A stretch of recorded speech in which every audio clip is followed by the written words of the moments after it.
3 tries already in the Prem. Byrne. Oof. That was a thumping shot, and off the back of it, possession for Bath. Lawrence is banged over by Basham, but Arundel's on his bike. He's gathered, he's moving fast, and he's linking beautifully. De Glanville's in, and Bath strike from nowhere. Well, this is all about Henry Arundel and out-and-out pace. Oh, he's good. Thanks, man. Tom Dunn is controlling operations. Inch by inch they go. There he is! The old warhorse. But they've kicked long and they've handed the ball back to de Glanville, and he's shaking off the attentions of Laulala. And Arundel is skipping around the outside of Loader. His former London Irish teammate chips ahead, gathers, heads to the try line, flings it in field. Carr Smith is close, smuggles it back to Arundel. One-man show at the moment. Stewart carries it up. Still Bath keep it tight. Bayliss trying to combine with Underhill.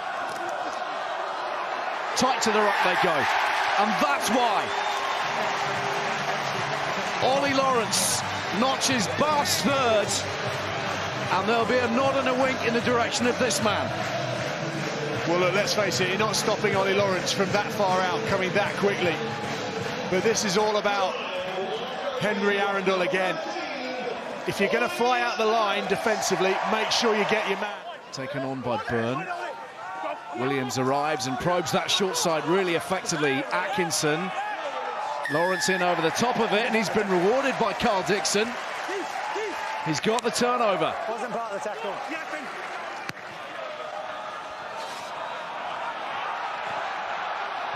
Once more, alarm bells ringing, and Bath shirts arriving, and Ewan Richards is hurtling towards the try line. He'll get it down for the bonus.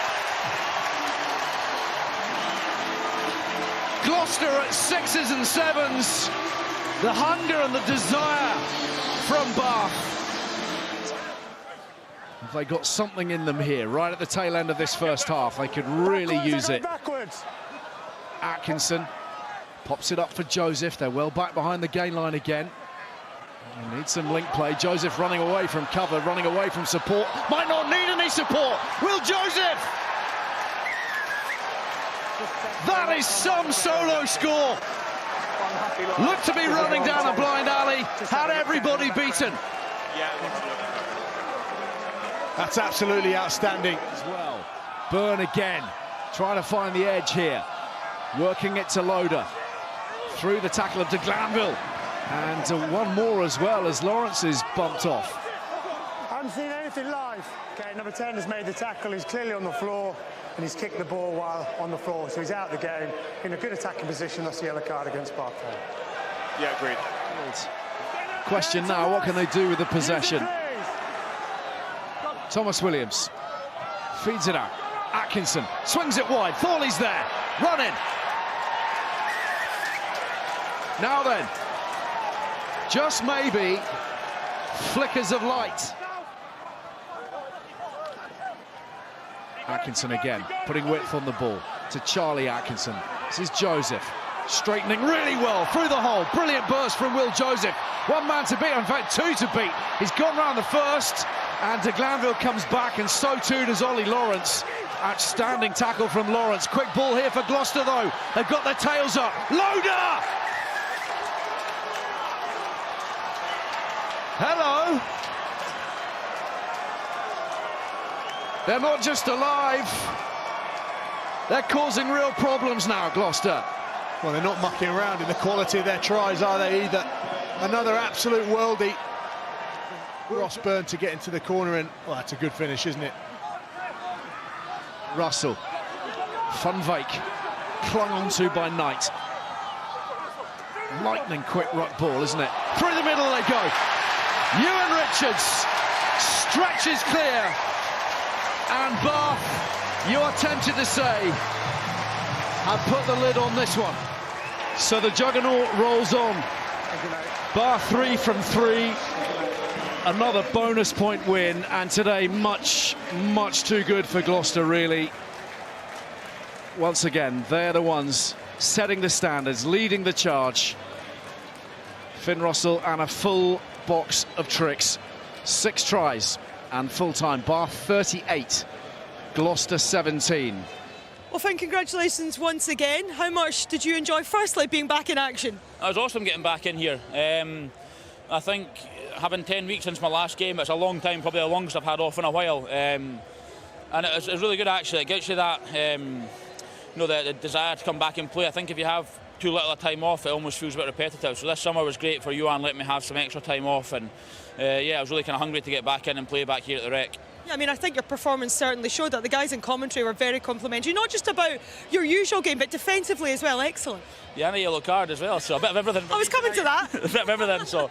No, I think we kind of knew what players were going to come first up. They ran it against us last year, so mentally you kind of have to get in that right headspace for it. I think first game back, it doesn't matter if it is your first game or not, you've got to just be ready physically, and that's kind of the work that's gone in through the last couple of weeks, get myself into a position I want to be in, and how I feel happy playing with. So no, it was good fun. And let's get to the yellow card then. What was going through your head when Gloucester were scoring those tries? I was thinking it was obviously not great when I'm going off, or when anyone's going off with a yellow card. I think they had a kind of purple patch there. I think it was potentially coming. They'd have probably had some tough words from their coach at half time. When we were 28-0 up, maybe subconsciously we sort of switched off a little bit, and then the yellow card then helps them, obviously. I think for me it's disappointing getting that, because it puts the team under pressure. They scored 2 tries, but I think the way we controlled the game for the majority of it was really good, and to get the bonus point before the half was brilliant, and then just keep ahead was good. So another 5 points for us, and we're building nicely again. So 2 more games to go, I think, before November. So we're in a good place. That's what I was going to ask you. You've obviously had the chance to watch the first couple of games come back in today, but what about the way Bath are building? Maximum points now from the first 3. Yeah, it's brilliant. I think we've had a few boys away the first few weeks. I think the squad that we've got now is outstanding. We can deal if boys aren't here and we're not available to play. We've got quite a few injuries from last week, and anyone just fits in. I think the great thing here is nothing phases us, whether it's injuries, whether it's players being away. We just get on with it. I think that showed the first 2 weeks. Like last weekend, the weather was shocking, and the way the boys managed the game and won that against Sale with a bonus point was brilliant. So I think after winning it last year, it's not as if we've switched off thinking we're going to do it again. I think we've started from ground zero again, and we're building again this season. So it's great to see that happen. George, your thoughts after that much improved second half? You had a moment where you must have been thinking maybe this is on again after what happened last week. Yeah, we fought our way back in, which is obviously what we talked about at half time. So from that point of view, I think there's no shortage of character within the group. Same thing as last week, really. We're just not clinical enough, are we? That's the reality of where we got to get to. There's probably too many errors across the board, and like you say, we swung momentum first 20 minutes of the second half, put ourselves in a pretty good spot. Probably had a couple of opportunities to get another try, and then maybe put Bath under some pressure. But we let them off with a little bit of not being clinical enough, basically. Is that something you can fix with more time on the training field? Do you need a change of personnel in some areas, presumably, or at least to get those that are unfit fit? Yeah, I mean, look, we've got a brilliant medical team, and they're working really hard to get everybody fit. I mean, it's tricky with these short turnarounds. We've got another one going into next week, so you've got to be smart with training time ultimately. But look, again, we won't make any excuses. We know where we are. We might have 1 or 2 fit for next week, hopefully, but this is the group that's going to carry us through this first block. And like I say, I'll never get into them, over character, because I think what they showed is, real fight today. But we've probably got to look at how we use these short weeks smartly, as you say, to get the quality training we need, just to get a bit more clinical. What can you tell us about Seb Atkinson? He's tough, I'll tell you that. I don't know. Talking to him there, he doesn't feel too bad, but it was pretty horrible to watch. On the screen there, but he is very tough anyway. He said he doesn't feel too bad.